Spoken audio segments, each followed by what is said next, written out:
Friends, नमस्कार. कविताज रेसिपीमध्ये तुम्हा सगळ्यांचं खूप खूप स्वागत आहे. आता थंडी खूप वाढली आहे आणि थंडीमध्ये मस्तपैकी गरमागरम सूप जर प्यायला मिळालं तर कसं वाटेल, आणि ते सुद्धा एकदम हेल्दी सूप आज मी तुम्हाला दाखवणार आहे.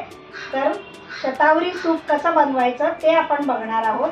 ॲक्च्युली शतावरीच्या ग्रीन मुळ्या पण मिळतात, पण खूप रेअरली अवेलेबल होतात, म्हणून मी ड्राय मुळ्या ज्या घेतल्या आहेत त्यांनी सूप कसं बनवायचं ते मी आज तुम्हाला दाखवणार आहे. आणि शतावरीची पावडरसुद्धा मिळते.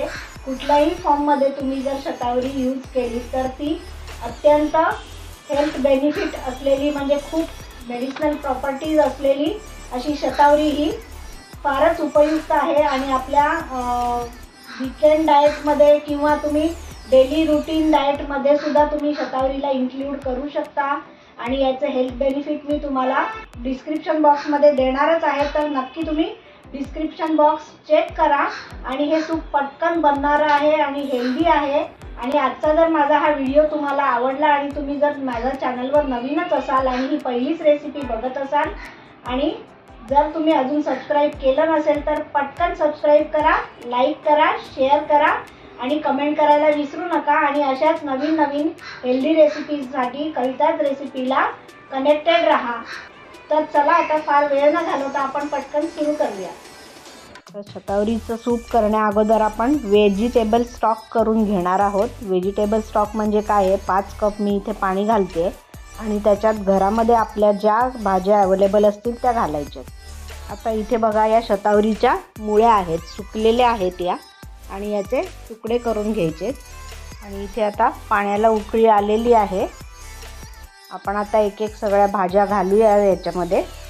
टोमॅटो घेतले आहेत, गाजर आहे, पालक आहे, फ्लॉवर आहे, कोबी घेतला आहे थोडा, पुदिना आहे, कोथिंबीर आहे, फरसबी घेतली आहे, फ्लॉवरचं आणि बटाट्याचे तुकडे करून घेतलेत, आणि शिमला मिरची अगदी थोडीशी घेतलेली आहे. तर या सगळ्या भाज्या एक एक करून आपण याच्यात घालून मी घेतलेल्या आहेत. आणि आता छान उकळी येऊ द्यायची आहेत. एक 7 ते 8 मिनटं उकळवायचे.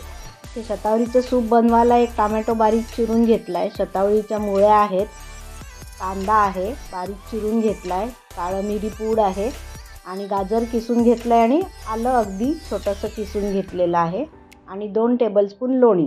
आणि आता इथे कढईमध्ये आपण लोण्यावर या भाज्या ज्या सुपात घालायच्या आहेत त्या आपण लोण्यावर परतून घेणार आहोत. आणि लोणी आता जळू नये म्हणून फक्त थोडंसं आपण तेल घालणार आहोत. साईडला आपला वेज स्टॉक उकळतो आहे. आणि आता एक एक करून या कढईमध्ये आपण भाज्या सगळ्या परतून घेऊया. गॅस मी सिम केलेला आहे.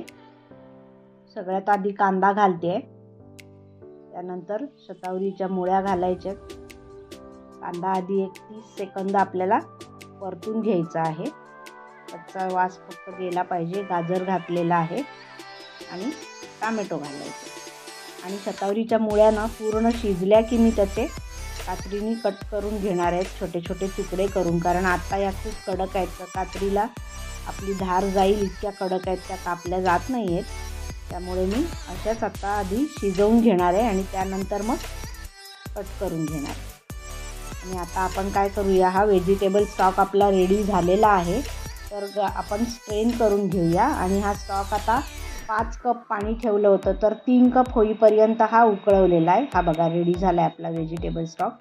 आणि आता तोच आपण भाज्या परतल्या आहेत त्याच्यामध्ये आपण घालणार आहोत. हे बघा मी घालून घेतलेला आहे.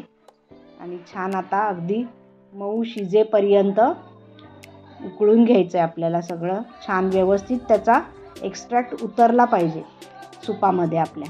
हे बघा आता मी या छोट्या मुळ्या पण कट करून घेतलेल्या आहेत.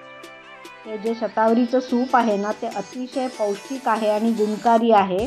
महिलांना पण फायदा होतो याचा, आणि जेंट्ससाठी पण उपयोगी आहे.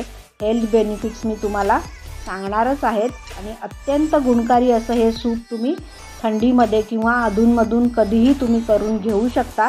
भरपूर मेडिसिनल प्रॉपर्टीज आहेत याच्यामध्ये. मी आता काळं मिरं घातलेलं आहे पूड, आणि मीठसुद्धा आता घालून घेते मी.